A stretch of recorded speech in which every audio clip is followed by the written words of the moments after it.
Haleluya, puji nama Tuhan. Selamat pagi sidang jemaat Tuhan yang dikasihi oleh Tuhan Yesus Kristus. Pagi hari ini, sebelum kita memulai aktivitas kita rindu untuk diisi oleh kebenaran firman Tuhan melalui rekaman sarapan, makanan sesungguhnya bagi hati kita. Nah, tema sepanjang minggu ini adalah tentang tokoh yang disukai oleh setiap pembawa firman. Nah, pagi hari ini saya terberkati, saya akan mengambil contoh tokoh Alkitab yang bernama Dorcas. Namanya sebenarnya dalam bahasa Aramnya itu Tabita. Cuman sering kali kita mengenal atau mendengar nama Dorcas. Nah, Dorcas ini adalah seseorang yang tinggal di Yope. Dorcas adalah orang yang tinggal di Yope. Dia adalah orang yang sederhana, tetapi di balik kesederhanaannya itu, dia benar-benar menjadi pengikut Yesus yang sejati. Apa buktinya? Kenapa Dorcas bisa dikatakan sebagai pengikut Yesus yang sejati? Karena dia menghidupi kebenaran firman Tuhan. Dalam kesederhanaannya dia masih bisa memberi. Kita akan lihat di dalam Kisah Para Rasul 9. Kisah Para Rasul 9 ayat yang ke-36. Kisah Para Rasul 9 ayat 36. Di Yope ada seorang murid perempuan bernama Tabita. Dalam bahasa Yunani disebut Dorcas. Perempuan itu banyak sekali berbuat baik dan memberi sedekah. Kita semua tahu bahwa kalau anak Tuhan itu harus hidup dipimpin oleh Roh, harus hidup menghasilkan buah Roh. Nah, Tabita atau disebut Dorcas ini, dia juga salah satu anak Tuhan yang menghasilkan buah Roh. Dari cara hidupnya yang menunjukkan kebaikannya, mengasihi sesamanya, memberikan sedekah. Sehingga orang-orang bisa merasakan kebaikan yang diberikan oleh Dorcas.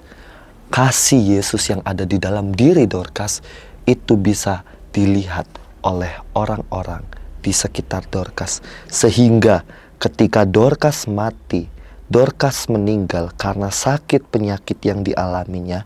Di ayat selanjutnya, di ayat ke-37. Tetapi pada waktu itu ia sakit lalu meninggal.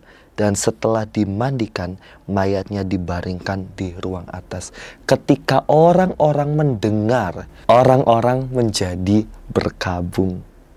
Nah, bahkan bukan saja orang-orang di sekitar Dorcas itu berkabung, tetapi dia menunjukkan apa yang diperbuat oleh Dorcas atau Tabita ini kepada Petrus. Kita lihat di dalam ayatnya yang ke-39. Ini ketika Petrus mendengar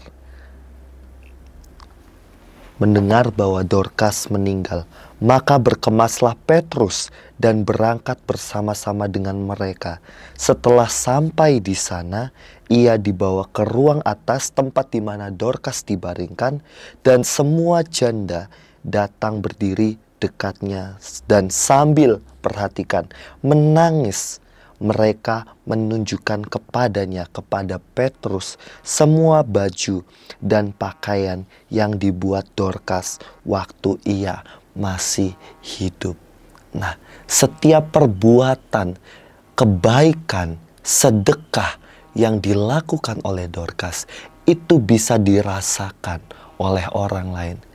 Demikian juga kita. Bukankah kita juga adalah garam dan terang dunia?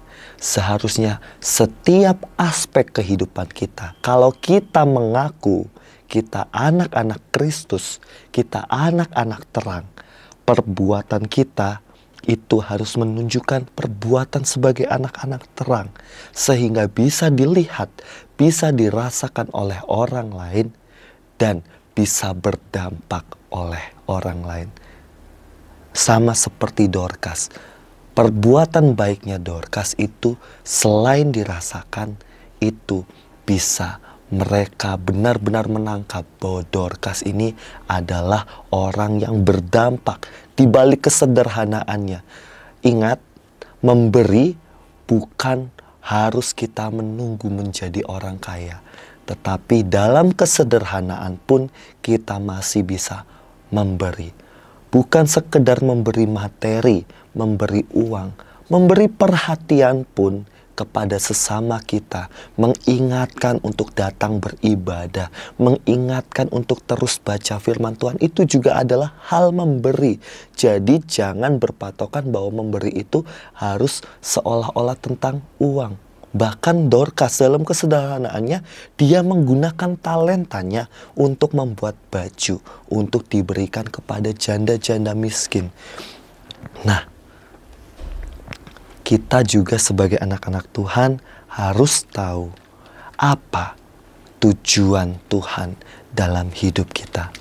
Apakah kita mau terus hidup sebagai anak-anak terang yang tidak mau berbuat apa-apa, atau kita mau seperti Dorcas yang bisa menjadi dampak, yang bisa dirasakan oleh orang-orang di sekitarnya. Sehingga di ayat selanjutnya, ayat 40, Petrus berdoa. Pertama Petrus menyuruh mereka semua keluar, lalu Petrus berlutut dan berdoa. Dia berkata bahwa Tabita, bangkitlah. Ada mujizat Tuhan. Tabita membuka matanya dan Tabita hidup kembali. Tabita melihat Petrus, ia bangun lalu duduk.